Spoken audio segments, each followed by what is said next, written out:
Bine ai venit la podcastul Reflecții, unde luăm întrebări care ne macină ceva timp și le căutăm un răspuns. Sunt Andrei Solomon și în acest episod răspund la întrebarea: ce reprezintă bogăția pentru tine?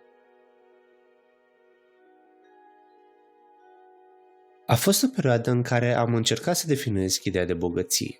Mi-am dat seama că sunt multe ramuri care pot fi descrise. Fie că e vorba despre bani și bunuri materiale, fie că e vorba despre parcursul spiritual care te face să te simți bogat, sau poate despre familie și cercul social, despre sănătate și orice ar putea să fie din partea opiniei fiecărei persoane. Pentru acest episod am ales să vorbesc mai mult despre partea financiară, deoarece unele aspecte ce țin de bogăție sunt mai subiective și diferă foarte mult de la o persoană la alta și în funcție de valorile după care se ghidează. Desigur, discuția despre bogăție va fi și ea una subiectivă și aici pot adăuga și studiile care susțin asta, pentru că fiecare are un prag diferit în care se simte confortabil. Mi-am dat seama că opinia mea a evoluat de-a lungul timpului, deoarece am trecut prin experiențe diverse. Pot spune că de mic ideea de a avea bani însemna să-mi permit să-mi cumpăr lucruri pentru care să nu cer voie. Dacă vroiam o jucărie, munceam pentru ea. Nu conta cât costă, atâta timp cât îmi permiteam să o cumpăr. Apoi, ușor am fost atras de ideea de a face bani rapid și fără mult efort. Dar la fel de repede mi-am dat seama că nu eram persoana care o să beneficieze direct de acei bani, ci mai degrabă altcineva, așa că am luat o pauză. Poate chiar una definitivă de la acest sport extrem. Am zis că nu mai e necesar în momentul de față să mai apăs pe pedala de accelerație pentru că îmi fac singur rău. Să cred într-o nălucă de la o vârstă fragedă nu face bine, mai ales că nu am mecanismele necesare de a mă proteja în fața așteptărilor nerealiste la care să mă supun. Așa că am mers către educație, să observ cum fac persoanele din jur, pentru că altfel nu prea am observat să discute pe la școli despre cum să-ți gestionezi banii, așa că am recurs la cărți, care, pentru a-mi pune bazele. Când mă gândesc la asta, ceea ce făceam pe atunci era un soi de alt fel de bogăție, cea informațională, care simt că îmi oferă mai multă satisfacție decât cea financiară acum când mă gândesc la asta. Dar hai să nu mă îndepărtez de la subiect. Poate din cărți nu mă obțineam cea mai punctuală informație, de nișă, dar se adunau cunoștințele și împrumutam tehnică cu tehnică și o adaptam la stilul meu de viață și așa mai departe. Pe baza lecturii a început să încolțească ideea că nu doar banii din cont sau din portofel denotă valoarea pe care o ai ca persoană.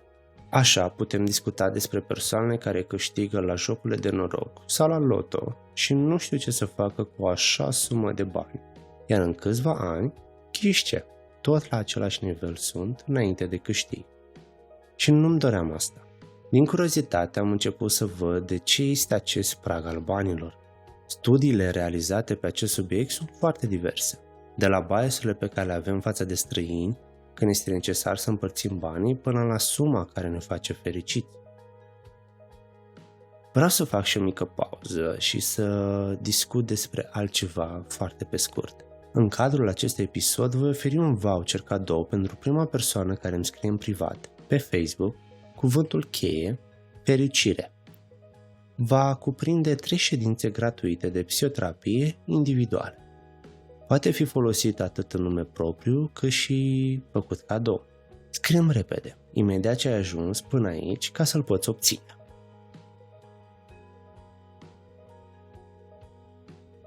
În cazul acestei întrebări, am vrut să verific un pic și ceea ce spune literatura de specialitate.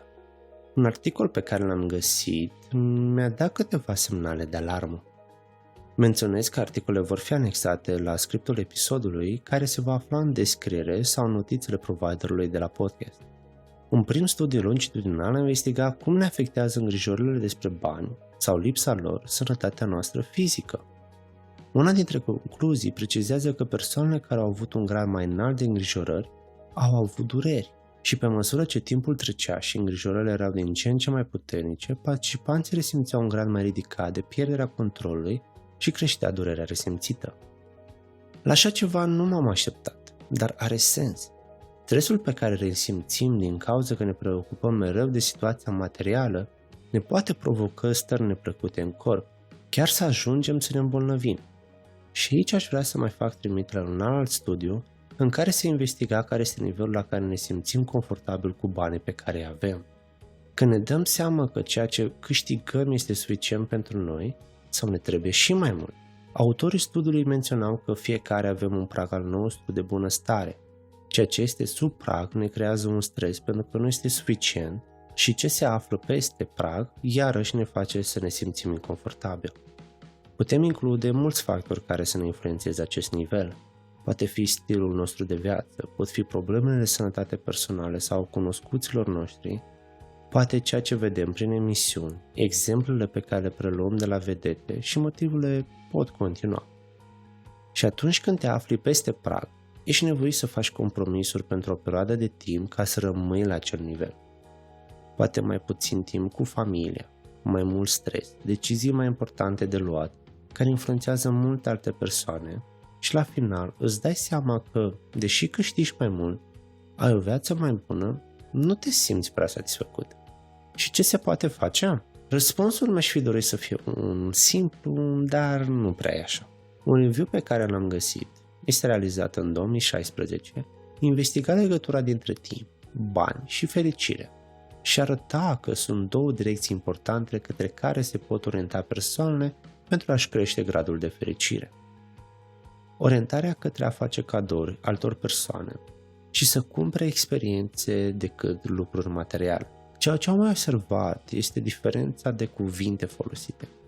Cei mai tineri foloseau expresii ce aveau legătură cu entuziasmul și senzațiile tari, iar cei mai în vârstă raportau mai mult ideea de calm pe care o oferă banii în legătură cu ceea ce își cumpăra. Și acum poate zici, ok, dar cum mă pot bucura acum mai mult de timpul meu?